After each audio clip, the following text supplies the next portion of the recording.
പ്രിയമുള്ളവരെ, ഞാനിപ്പോൾ നിൽക്കുന്നത് എൻ്റെ മംഗൽപാടിയിലെ 1-ാം വാർഡായ മൂസോടി അധീക പ്രദേശത്താണ്. ഇത് മൂസോടിയിലെ സുന്ദരമായ ചെമ്മീൻ പാടങ്ങളാണ്, ചെമ്മീൻ കൃഷി ചെയ്യുന്ന പാടങ്ങളാണ്. 4 ചെമ്മീൻ കൃഷി പാടങ്ങളാണ് ഇവിടെ ഉള്ളത്. ഈ കാണുന്ന ഈ പാടത്തു നിന്നും വിളവെടുപ്പാണ് ഇപ്പോൾ നടക്കുന്നത്. സാധാരണ രീതിയിൽ 168 ദിവസമാണ് ചെമ്മീൻ പാടത്തു നിന്നും കൃഷിയെടുക്കാനുള്ള അതിൻ്റെ വിളവെടുപ്പ് നടത്തേണ്ടത്.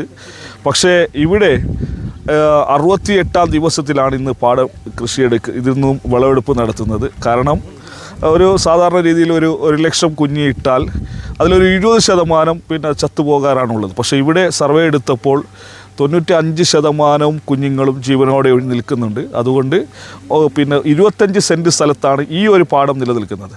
അപ്പോൾ അതുകൊണ്ട് പിന്നെ ഇതിൽ അമിതമായിരിക്കുകയാണ് കുഞ്ഞുങ്ങൾ. അതുകൊണ്ട് അതിനെ ഈ ഒരു 68-ാം ദിവസത്തിൽ വിളവെടുപ്പ് നടത്തുകയാണ്. കിലോക്ക് 500 രൂപയാണ് നിലവിൽ നിൽക്കുന്നത്. ഇത് ജപ്പാൻ പോലുള്ള രാജ്യങ്ങളിലേക്ക്, ഫോറിൻ കൺട്രികളിലേക്ക് എക്സ്പോർട്ട് ചെയ്യുന്ന ചെമ്മീനുകളാണ്. ഇവിടെ വളരെയേറെ സന്തോഷം. പ്രിയപ്പെട്ട കഴിഞ്ഞ വാർഡ് മെമ്പറാണ്. ബോണ്ടൊക്കെ ശ്രമഫലമായി സ്വകാര്യ മേഖലയിലാണ് ഇത് നടപ്പിലാക്കിയിട്ടുള്ളത്. കേരളത്തിലെ 2ാമത്തെ പദ്ധതിയാണ്. പ്രധാനമന്ത്രിയുടെ, കേന്ദ്ര സർക്കാരിൻ്റെയും അതുപോലെ സംസ്ഥാന സർക്കാരിൻ്റെയും സബ്സിഡിയോടുകൂടി ഇപ്പോൾ ഈ ഒരു പാടത്തിന് 19 ലക്ഷം രൂപയാണ് ചിലവായിട്ടുള്ളത്. ആ 19 ലക്ഷം രൂപയുടെ 40% കേന്ദ്ര സർക്കാരും സംസ്ഥാന സർക്കാരുമാണ് ഇവർക്ക് സബ്സിഡി നൽകുന്നത്. എത്ര മനോഹരമായ ഒരു നൂതന പദ്ധതിയാണ് ഇത്. കർണാടക സ്വദേശി ഡിസൂസയാണ് ഈ പദ്ധതി ഇവിടെ നടപ്പിലാക്കിയിട്ടുള്ളത്. ഫിഷറീസ് ഡിപ്പാർട്ട്മെൻറ്റിലെ CS നിരന്തരമായി ഇത് വീക്ഷിക്കുന്നുണ്ട്. അദ്ദേഹത്തിൻ്റെ പൂർണ്ണമായ നിർദ്ദേശങ്ങളും ഉപദേശം കൊണ്ടാണ് ഈ പദ്ധതി ഇവിടെ നടന്നു പോകുന്നത്. കാസർഗോഡ് ജില്ലയിൽ 2ാമത്തെ പദ്ധതി, ഒരു പദ്ധതി മൊഗ്രാളിലാണ് നടന്നത്. അത് സംസ്ഥാന സർക്കാരിൻ്റെ അവാർഡ് ലഭിച്ച പദ്ധതിയാണ്, മൊഗ്രാളിലാണ്.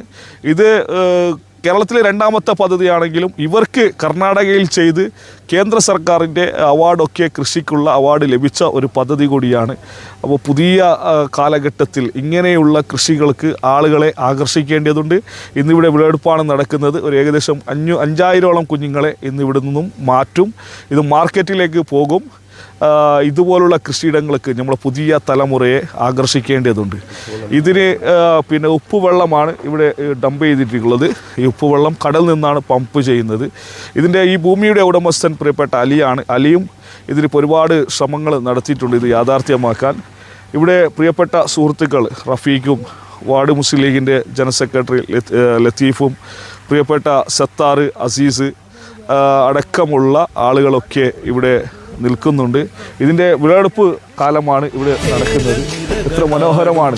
ഒരു ഹരിത ചാരുതീരം, പുഴയോരം കളമേളം, കവിത പാടും തീരം, കായലലകൾ പുൽകും തണുവലിയുമീറൻ കാറ്റിൽ, ഇളഞ്ഞാറിൻ നിലയാടും കുളിരുലാവും നാട്, നിറപൊലിയേകാമെന്നരിയ നേരിനാ പുതുവിള നേരുന്നോരിനിയ നിരകളാടും ഒരു ഹരിത ചാരുതീരം, പുഴയോരം കളമേളം, കവിത പാടും തീരം, കായലലകൾ പുൽകും തണുവലിയും